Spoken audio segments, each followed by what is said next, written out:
क्रम से एक एक चीज बता, क्रोनोलॉजी समझाइए। पहले जो मैनिफेस्टो था, बीजेपी जा तो मैनिफेस्टो कहती थी, जा घोषणा पत्र कहती थी, जा संकल्प पत्र कहती थी। जब उनको पता चला ये घोषणा पत्र संकल्प पत्र लोगों के दिल में जा नहीं रहा, यार अरविंद केजरीवाल गारंटियां कहता है, चलो जी हमारा लफ्ज चोरी कर लिया, अब मोदी जी की गारंटियां आ गई। जब बजने लगी खतरे की घंटियां, तब मोदी जी को याद आ गई केजरीवाल की गारंटियां। शुक्र है, चलो गारंटियां पूरी कर दे बस। आपने कहा पहले ये नहीं होता था, पहले वो नहीं होता था, आप सब सीख रहे हैं। केजरीवाल साहब ने भी तो नई चीज सिखाई। चीफ मिनिस्टर जेल में है, वो इस्तीफा नहीं दे रहे। आज तक नहीं हुआ हिंदुस्तान के इतिहास में सर, चीफ मिनिस्टर को जेल 1 महीने से चीफ कौन से कानून में लिखा है कि अगर सिटिंग चीफ मिनिस्टर को आरोप लगा के जेल के अंदर कर दोगे उसको इस्तीफा देना पड़ेगा? कौन से कानून में लिखा है? सर कोई मर्यादा होती है। मंद बुद्धि, तू समझ ही ना रहो। फिर से चीफ मिनिस्टर साहब की बात पे आता हूं। अब आप खुद एक सीएम है, आपको जनता से मिलना है, आपको अपनी कैबिनेट की मीटिंग करनी है, आपको अफसरों से मिलना है, ये सब कैसे जेल में होगा मुझे बताइए। आप तो मुलाकात करके आए उनसे ना। पहले ये बताओ, एक बंदा था, उसने किसी से पूछा, कहता अगर जंगल में जाओ तो आपके पीछे शेर पड़ जाए, शेर आपके पीछे हो जाए तो क्या करो? कहता मैं गोली मार दूंगा। कहता आपके पास कारतूस ना हो? कहता बंदूक का बट्ट मार दूंगा मैं। कहता आपके पास बंदूक ही ना हो? कहता मैं उसको छुरा निकाल के उसका गर्दन काट दूंगा। कहता अगर आपके पास छुरा भी ना हो?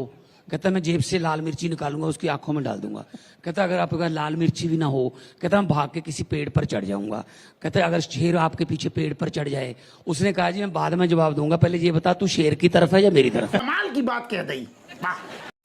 दोस्तों, गोदी पत्रकारों ने पत्रकारिता का लेवल इतने नीचे गिरा दिया है कि अब इन्हें कोई पत्रकार समझता ही नहीं है। सभी जानते हैं कि ये भाजपा के दलाल हैं जो सिर्फ विपक्ष को ही घेरेंगे। जितनी बेबाकी से ये दलाल अपोजिशन से सवाल करता है, उतनी बेबाकी अगर कभी सरकार से सवाल पूछने में दिखाई होती तो आज देश के हालात कुछ और ही होते। आगे वीडियो में आप देखेंगे कैसे मान साहब ने दलाल एंकर और उनके अकाउंट को धो डाला।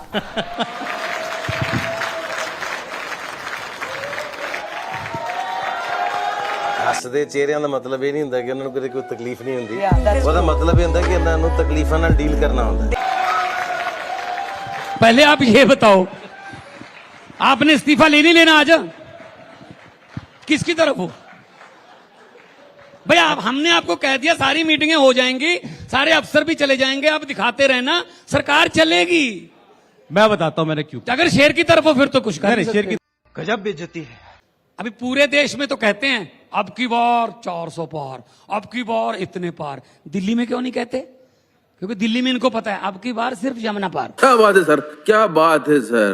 मैं तो ये कहता हूं अगर इनका बस चले ना, अगर इनका बस चले तो ये राष्ट्रीय गीत जो हमारा जनगण मन, उसमें से पंजाब निकाल देंगे। वो कहता है ना पंजाब सिंध गुजरात मराठा, वहां यूपी सिंध गुजरात मराठा कर देंगे ये। इनका कोई पता नहीं है भाई साहब। तो बीजेपी तो ये कह रही है, इन्होंने कानून कैसे पास करना है? ऐसे करना है। मैं भी लोकसभा में रहूं, हाँ वाले हाँ कहें, ना वाले ना कहें, हाँ वालों की जीत हुई, हाँ वालों की जीत हुई, चलो।